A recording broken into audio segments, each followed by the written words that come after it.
You're too basic for a boyfriend, but good to keep as a friend. That's what my ex said before dumping me. Apparently, she needed her artistic freedom. I just smirked, grabbed my jacket, and walked out. 2 months later, she was homeless, broke, under a restraining order, and suddenly begging me for another chance. Hey, Reddit. So, I guess you could say I learned the hard way that some people don't actually want love. They just want free labor, validation, and someone to blame when their creative energy runs out. My ex dumped me for being too basic, then tried to keep me around like a personal handyman-slash-wallet. What happened next turned into the most unexpectedly satisfying chapter of my life. Buckle up. This one's wild. If you've ever wondered what pure ego looks like, wearing thrift store earrings and paint-stained jeans, just date a self-proclaimed artist. That was Claudia. My ex. 9 months of my life went into someone who thought hanging up string lights counted as interior design, and that every minor inconvenience was the universe testing her creativity. Claudia worked part-time at a cafe and spent the rest of her time pretending to work on a novel. She called it her creative journey. I fix machines for a living. Real work. Grease, noise, deadlines, people who actually pay you. She once said my job was cute. Cute, like I was running a lemonade stand instead of keeping her washing machine running and our rent paid. At first, I thought her artsy vibe was interesting. She was passionate, always talking about energy, expression, and finding meaning in chaos. But after a while, I realized she never actually finished anything. Every project was just a concept. Every failure was someone else's fault, and she looked down on anyone who wasn't living the bohemian lifestyle, which, in her world, basically meant failing at everything without being judged for it. Then, lately, she started acting distant, colder. You know that gut feeling you get when someone's rehearsing a breakup speech? Yeah, that was her. Fewer texts, more attitude. Every time I came home from the shop, she'd be sitting on the couch, scrolling through art blogs and sighing like she was trapped in a life she never signed up for. Then came that Tuesday. Because, of course, dramatic people love doing serious stuff on the most boring days. She waited until I sat down, tucked her phone away, and gave me that fake deep stare, the one she used whenever she wanted to sound like a poet instead of a person. Thomas, she said, like she was addressing a child. I've been thinking a lot about us. Uh-oh. The famous opener. She started pacing around the living room, talking about how she needed to grow, how our relationship felt stale, and how she wanted to feel passion again, I swear. She used more buzzwords than a corporate motivational poster. Then came the line. The one she probably practiced in the mirror 100 times. You're too basic for me. I need someone with passion and depth. But we could still be friends. She paused like she'd just delivered the most dramatic plot twist in cinematic history. And before I could even blink, she doubled down. You're too basic for a boyfriend, but good to keep as a friend. I had to bite my cheek to stop from laughing. She said it like she was doing me a favor, like getting demoted to friend was some kind of promotion in the Claudia universe. The best part? I'd seen this coming. All the fake sighs, the I just need space to create speeches. It was all build-up to this moment. I just didn't expect her to sound like a self-help podcast while doing it. She waited for me to react, probably expected tears, or a desperate, I can change. Instead, I leaned back on the couch, nodded slowly, and said, absolutely. Her face dropped. Wait, what? Yeah, I said. Friends? Sounds great. Her eyebrows knitted together like her brain had lagged. That's it? She asked. Pretty much, I said. You're the one with passion and depth, right? You should probably go explore that. She blinked, completely thrown off. She'd built this breakup up in her head. The tears, the begging, the drama, the emotional closure. Instead, I gave her nothing. No fight, no lecture. Just silence and the faint sound of her ego deflating. Then I stood up, walked to the bedroom, and started pulling my stuff from the dresser. Wait, what are you doing? She asked, following me. Packing, I said. You wanted to focus on your art, right? I'm just giving you the space to do that. Her tone shifted fast. Confusion, then panic, then anger. You can't just leave. We have an apartment. You have an apartment, I corrected. Lease is under your name, remember?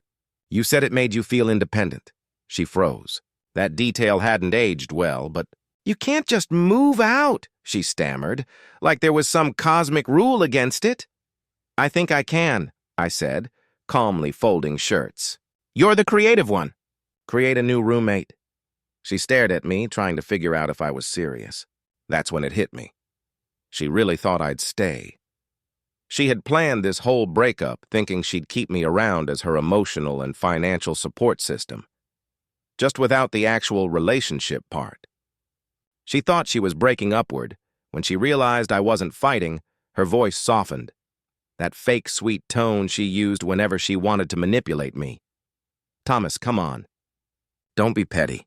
We can still hang out, still talk. Sure, I said, zipping my bag. But just to be clear, friends don't split rent, fix cars, or buy groceries for each other. That was a relationship thing. Her jaw tightened. You're being dramatic. I looked around at our half-decorated apartment, half mine, half hers, all pretentious. I thought about the rent she paid for independence, and the electricity bill I'd covered every month she forgot. Nah, I said, shouldering my bag.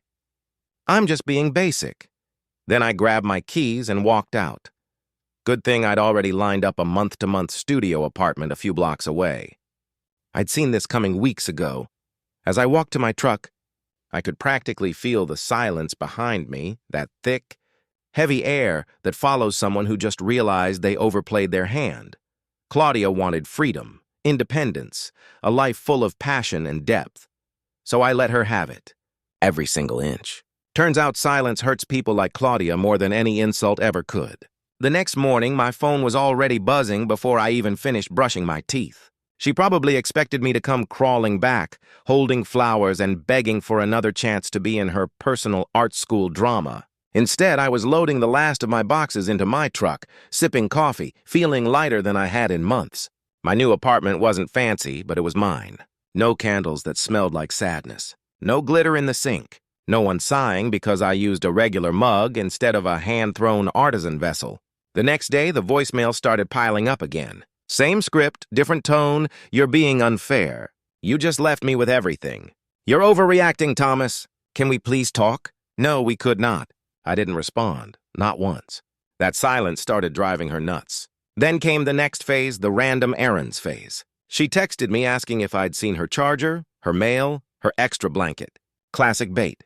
Then she said the landlord needed my info for lease paperwork, which was hilarious since the lease was under her name. Independence. Remember that weekend I was on the balcony tinkering with a small part I brought home. The heavy stuff stays at the shop. Then I heard a knock at the door. My stomach immediately said, uh-oh, and I was right. Claudia stood there, sunglasses on indoors, looking like a mix of rage and fake calm. And next to her was Becky, her best friend, the human foghorn. Becky had this expression like she was about to serve justice on behalf of womankind. Claudia just looked tired and angry, which honestly wasn't new. Thomas. Claudia started crossing her arms. We need to talk. No, you need to talk, I said, leaning on the doorframe. I'm good. Becky jumped in all attitude. She's been crying for days. You know, you just walked out without closure. Closure? I repeated. You mean me listening to another 20-minute speech about passion and depth? Claudia scoffed. You're still being immature. I'm trying to have amateur conversation, but you're acting like a child. Becky made a disgusted noise. Wow, so this is the real you. She said you were controlling. I raised an eyebrow. Controlling? Yeah. I remember the time I forced her to pay half their rent. Total dictatorship. Claudia shot Becky a look like don't ruin the plan. Then she turned on the guilt. You just walked out, Thomas. No warning. You left me with everything. Maybe next time, I said, don't schedule your breakup like a press release. Becky scoffed again. She just wants peace. I smiled. Then maybe she should stop starting wars. She tried one more tactic. The soft voice, the manipulative I'm just being reasonable voice. We could still be friends. You don't have to be so cold. I tilted my head. Friends split bills, right? She frowned. What? No, friends don't exactly, I said, smiling. Becky's jaw dropped. Claudia looked stunned. I was done. I stepped back and nodded toward the hallway. Ladies, this conversation's been enlightening, but I've got some fixing waiting, and it's less complicated than this. Becky huffed, muttered something about toxic masculinity, and stomped off. Claudia followed, still fuming. She stopped halfway down the hall, turned around, and shouted, "You'll regret this, Thomases." "Doubt it!" I said, closing the door. The moment that door shut, the peace came back like a wave. Just silence. The good kind. The kind where you can actually hear your own thoughts again. People like Claudia don't really want independence. They want control disguised as freedom. Once you stop playing along, they lose the power. They lose you. I leaned back, watching the faint glow of the city outside my window. For the first time in a long time, everything felt still. No noise, no chaos, just peace. She wanted freedom. I gave it to her. And apparently, she still doesn't know what to do with it. A week of silence. That's how long it took before Claudia started slipping back into her usual routine, pretending she's the victim, and I'm her unpaid maintenance crew. The first call came at 9:42 p.m. I was elbow deep in an engine rebuild when my phone started lighting up. "Claudia, I let it ring." It went to voicemail. 2 seconds later, another call, then a text. "The power just went out. You need to come fix it. You need to not, can you, not please, just a command." Like she was still the queen of my schedule. A minute later, another text. "Don't ignore me, Thomas. You lived here. It's your responsibility." Yeah, because apparently the breaker box listens to me better than her. I wiped the grease off my hands, looked at my phone, and turned it face down on the workbench. Not my circus anymore. I got back to work, finishing up the job, music playing low in the background. I didn't check my phone again until the next morning. 5 missed calls, 2 voicemails, and 1 dramatic text. "You're heartless." I could have been electrocuted, I just muttered. Maybe next time aim for the outlet, and went about my day. A few days later, she tried again. "I don't have money for groceries this week. You should help since you know how expensive it is here, right?" Because apparently, post-breakup alimony is part of friendship now. I read it, sighed, and went back to work on a carburetor. Then came another round of calls. "My faucet's leaking. You at least owe me that much. Come fix it." Ignored. A day later, a voice note. "My car is making this weird noise and you're the mechanic. Be a man for once and come fix it." I played the first 2 seconds, heard her tone, and just deleted it. She didn't want help. She wanted control. That's what it had always been about. I realized then she didn't actually miss me. She missed the convenience of me. So I did the most mature thing I could think of. Muted her everywhere.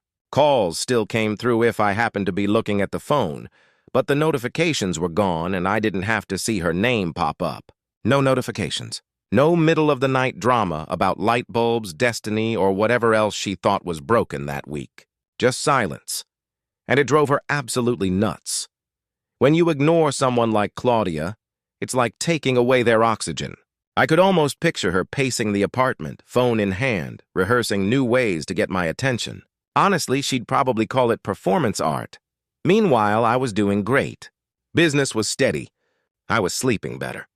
Actually eating real meals instead of surviving on stress. And yeah, I started chatting with this girl, Riley. She worked at the cafe near my shop.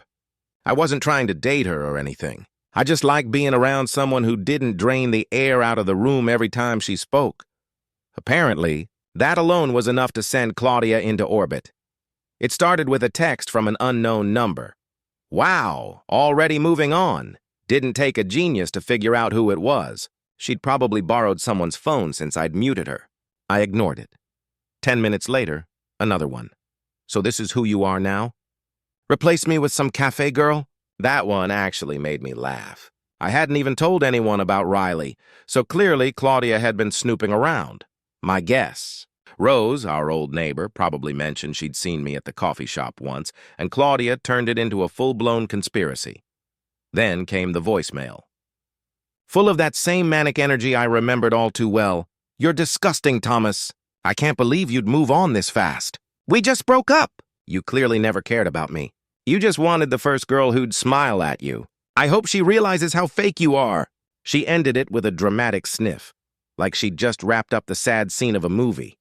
I played it twice, not for the message, but for the entertainment value.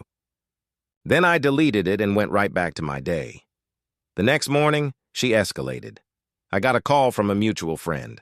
Apparently, Claudia was out there telling people I was using women to get revenge. Real cinematic stuff. That afternoon, while I was working, my phone buzzed again. I picked up. "Thomas," she snapped the second I said hello. "So it's true?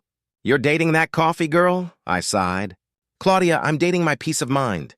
"She's beautiful and quiet." "Don't be sarcastic," she yelled. "You look pathetic jumping from one girl to another." "I'm not jumping," I said calmly. "You left. I just landed somewhere better." "You're such a—" I hung up. And just like that, silence again. That night, I sat on my balcony with a cup of coffee watching the city lights flicker. The air felt light, clean. My phone was quiet for once. Claudia wanted to control everything, even after walking away. But you can't guilt someone who's already free. She wanted to keep me on standby, the reliable Thomas. The guy who'd fix her car, her sink, her ego. But that version of me? He'd retired permanently. I wasn't her backup plan anymore. I'd become the reminder that she'd built her so-called independence on borrowed parts. And the best part? I didn't have to say a word. My silence said everything. She could scream, cry, or rant to her friends, but I wasn't picking up. A week of radio silence later, I got a text from Rose one Saturday morning. Rose still lived next door to Claudia, which meant she had front row seats to the chaos. "Your ex is throwing a new beginnings party tonight. This should be good." I actually laughed out loud. Only Claudia would throw a breakup party like it was some kind of career milestone. I could already picture it. Her holding a wine glass she couldn't afford, surrounded by the same friends who secretly hated her, giving a speech about personal growth while forgetting to pay rent. I didn't reply right away. I was under a car, changing the oil on a '68 Mustang, listening to the soft hum of an engine that actually worked. By the time I finished, my phone buzzed again. Update. It blew up hard. That got my attention. I grabbed my phone and called Rose. She sounded half amused, half exhausted. "Your ex just hosted the most chaotic party I've ever seen," she said. "It was supposed to be a fresh start, right? Except half the people there showed up demanding their money back." "Money?" I said, raising a brow. "Yeah," Rose said. "Apparently, she convinced people to invest in her art projects, promised to feature their names on some upcoming exhibit. No exhibit, no refunds. You can guess how that went." I leaned against the hood of the car, trying not to laugh. "Let me guess, someone filmed it." "Oh yeah," Rose said. "One guy recorded her yelling about being misunderstood and how true artists can't be rushed. People booed her in her own apartment. Guess her independence comes with an invoice," I said, smirking. Rose chuckled. "She kicked everyone out and spent half the night screaming about fake people. I could hear it through the wall." "Tragic," I said. "Freedom's expensive," I hung up, shaking my head. The irony was almost poetic. She dumped me because I was too basic. And now she was getting heckled by her own unpaid art. Patrons. I figured that'd be the end of it. Nope. That disaster must have triggered her next phase, the pity tour. A couple of days later, I got a call from my sister Hannah. She sounded awkward. "Hey, Thomas," she said. "I got a weird message from someone named Claudia." I froze mid-bite of my sandwich. "You've got to be kidding me. She said she's your ex and really needs to talk to you." "Something about splitting bills?" I rubbed my face. Unbelievable. "What exactly did she say?" "She said you're going through a rough patch," Hannah replied, "and that if the family convinced you to move back in with her for a while, you'd both save money." I almost choked, laughing. "She's asking you to get me to move back in? What is this, emotional crowdfunding?" Hannah sighed. "I told her I'm not getting involved, but she was really pushy. Said she's worried about you." "Yeah," I said, smirking. "Worried about her rent, maybe." A few hours later, my mom called. And the moment I saw her name pop up, I knew exactly where that came from. "Thomas," she said, using that tone moms save for when they're about to guilt trip you. "Why is that nice girl, Claudia, calling me and saying you're homeless?" I closed my eyes, took a deep breath. "Mom, I'm literally sitting in my apartment right now eating takeout. I'm fine." "Well, she sounded upset," she went on. "She said you left her in a bad financial situation. I just don't understand why you can't at least help her until she gets back on her feet." Because she's not my responsibility, I said, my voice firm. She dumped me. Remember? I know. No buts, I cut her off. Mom, just block her. Seriously, don't feed into it. She's not looking for help. She's looking for control. There was a pause. Then she sighed. You sound just like your father. Good, I said and hung up. By the end of that day, I'd already gotten 3 more messages. One from an old coworker, one from a cousin, and one from a mutual friend. All of them saying some version of, hey, your ex reached out. She's trying to get you to call her. That's when it hit me. This wasn't just entitlement anymore. This was delusion. She actually thought she could guilt-trip my family into convincing me to move back in with her. She wanted her old setup again. Me fixing her problems, paying her bills, running errands while she ranted about her creative breakthroughs. She didn't miss me. She missed the convenience of me. That night, I sat in my apartment scrolling through my phone. Every number she'd ever used, blocked.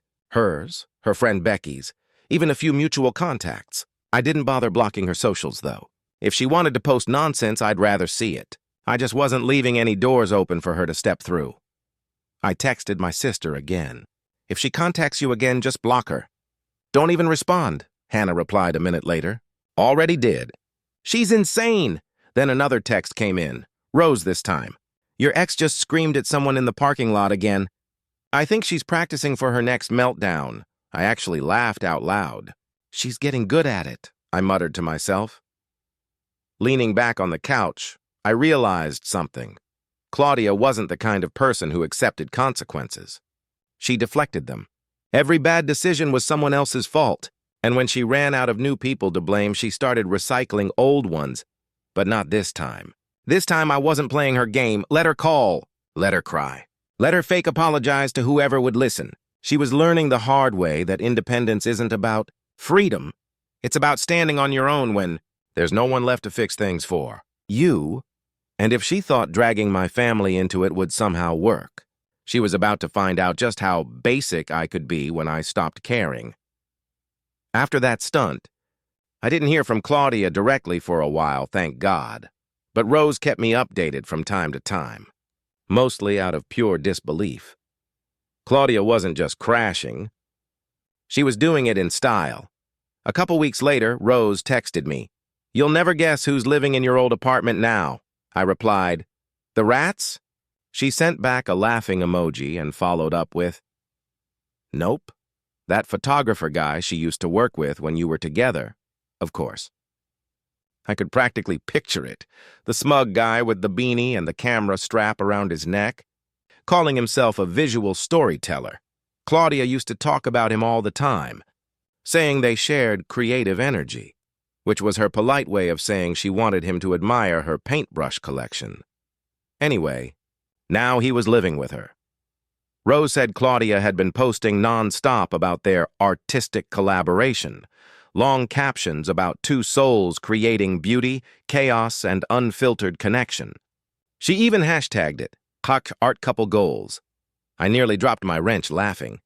She'd replaced me with a guy who literally sold moody photos of coffee cups and called them projects. For a while, I didn't think about it. But Claudia's life was about to take a hard left. 3 weeks later, Rose called again. This time, she didn't even bother with hello. "Your ex is losing it," she said. "Define losing it," I asked. "The photographer guy? Gone. He moved out last night. I saw him carrying her TV down the stairs." I leaned back in my chair, already smiling. "Wait, her TV?" "Yep, and a couple boxes that looked suspiciously like her art supplies." She was standing in the doorway screaming that he's a thief. I laughed. "Guess passion and depth come with hidden fees," Rose snorted. "He lived rent-free for a month, drained her account, and ghosted. I think she finally met her artistic equal. That one had me laughing all day. I could picture it perfectly. Claudia standing there, barefoot and furious, realizing the guy she thought was her soulmate was just freeloading with better lighting. But karma wasn't done with her yet.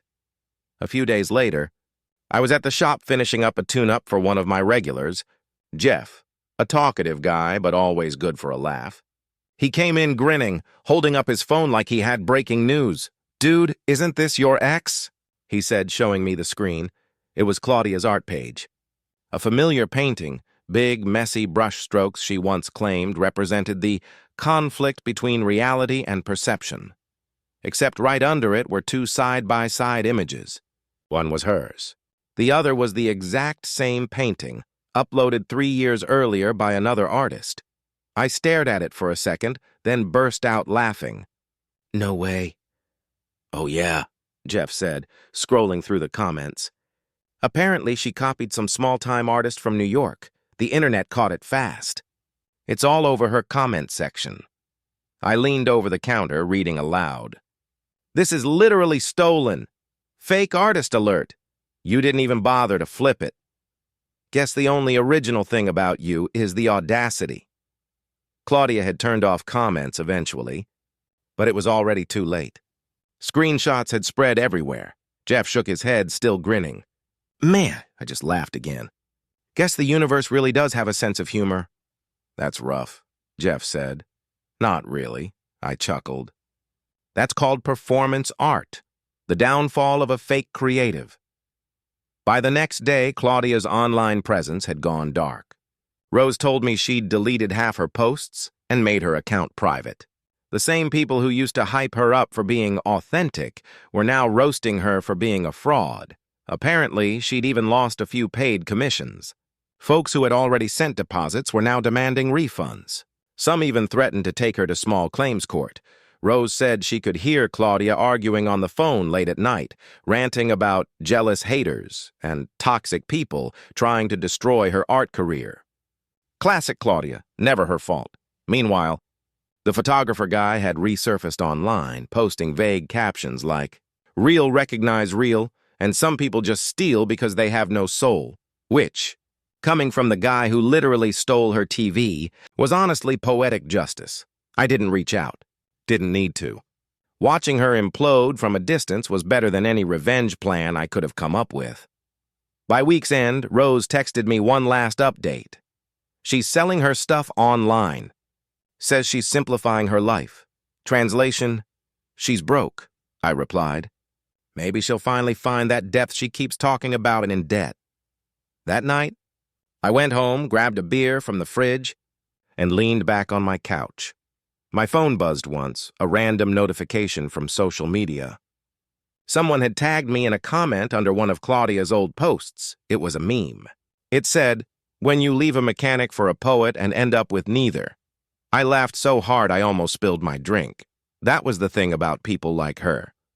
They talk big about growth and self-discovery, but they never actually do it. They just rebrand their failures as phases. She wanted a deep, passionate artist. What she got was a broke, manipulative leech who saw her as easy money. And the cherry on top, she got publicly exposed for the one thing she always claimed to be best at, originality. I didn't have to say a word. The world handled it for me.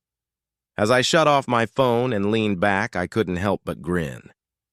Claudia wanted to live her truth. Well, now she was.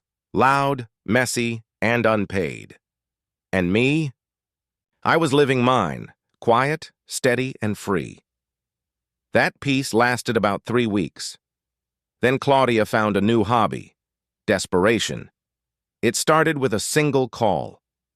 I didn't recognize the number, but something in my gut told me to answer.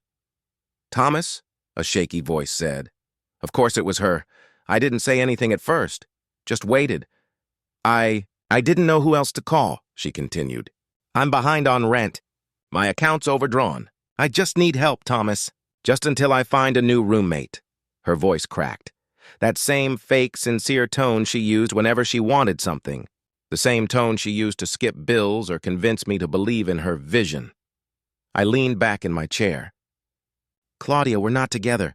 I know," she said quickly. "But we're still friends, right?" I smiled, even though she couldn't see it. "Friends don't pay each other's bills. Remember?" Then I hung up. I expected that to be the end of it.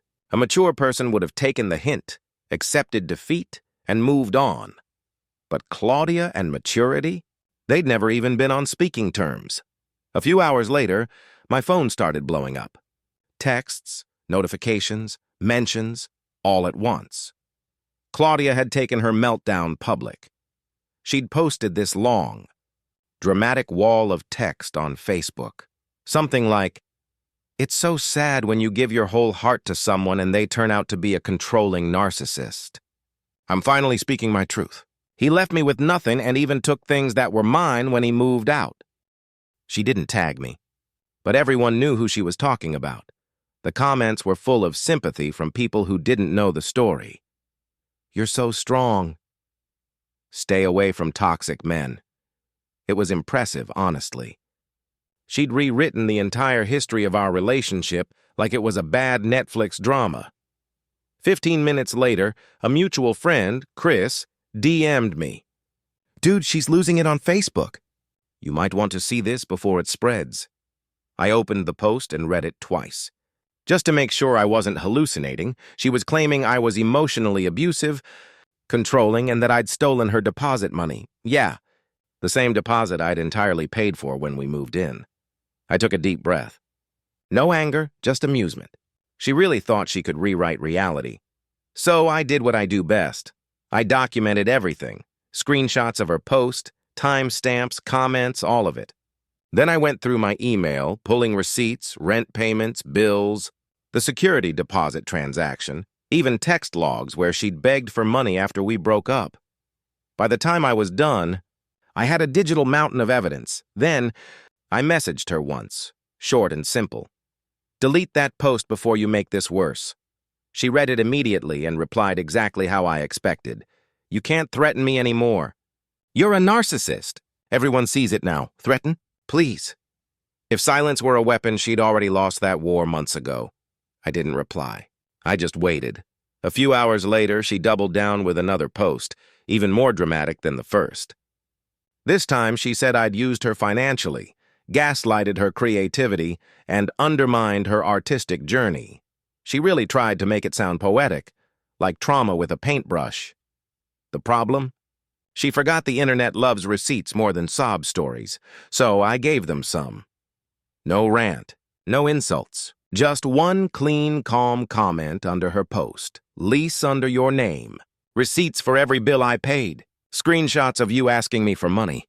Keep my name out of your art." Then I attached the photos, rent invoices with her name, bank transfers showing payments, and a couple of her texts begging me to help out with rent just one last time. Her followers went dead silent for a second. Then, like clockwork, the comments started flooding in. "Wait, is this real, girl? Why'd you lie? This is embarrassing." It took less than 20 minutes for the tide to turn. The same people who were cheering her on were now clowning her. Someone even commented, "She's plagiarizing relationships now." That one almost made me choke on my coffee. Claudia panicked. She deleted the post, then her whole account. An hour later, she came back online with some vague quote about choosing peace over drama. Yeah, peace that came with screenshots. I could have left it there. But she'd crossed a line. You don't get to accuse someone of being abusive or a thief without consequences, especially not someone as meticulous as me. So, I filed a defamation claim. Nothing crazy, just a clean, factual complaint, backed with proof, texts, bank statements. Her original posts, timestamps, the fallout. My lawyer barely had to lift a finger. The evidence spoke louder than either of us could. We didn't even need to go to court. My lawyer sent her a cease and desist, receipts attached, and she folded fast. She had to cover my legal fees and issue a written apology. Rose texted me the same day she found out. "Heard she folded fast and had to put it in writing," I replied. Guess karma finally found her creative direction. It felt good, not because I won, but because I didn't have to lower myself to fight dirty. She tried to paint me as the villain, but she forgot something important. Real villains don't argue. They keep receipts. After the case, the calls from mutual friends slowed down. Mentions of her name faded away. She wasn't silenced. She just ran out of people willing to listen. Meanwhile, I was back in the shop, working on a black '69 Camaro. There was something poetic about fixing something real. Rose dropped by with coffee one afternoon and said, "You know, she used to tell everyone you were too practical." I grinned, tightening a bolt. "Yeah, and look where impractical got her." We both laughed. A minute later, the engine roared to life, clean, strong, flawless. Funny thing about machines, they don't lie, they don't manipulate, and they don't play victim. You treat them right, they work. You neglect them, they break. Simple as that. Claudia had tried to turn lies into art. All she ended up painting was her own downfall. A week later, I learned what rock bottom really looks like, and it had a messy bun, dark circles, and fake humility. It was a Friday evening. I'd just gotten home from the shop, hands still smelling like oil, when I heard a knock at the door. Slow, desperate knocks, the kind people make when they're out of options. When I opened the door, I barely recognized her. Claudia looked wrecked. The self-proclaimed creative visionary now looked like she'd been living in a bus station. The smugness she used to wear like perfume was gone.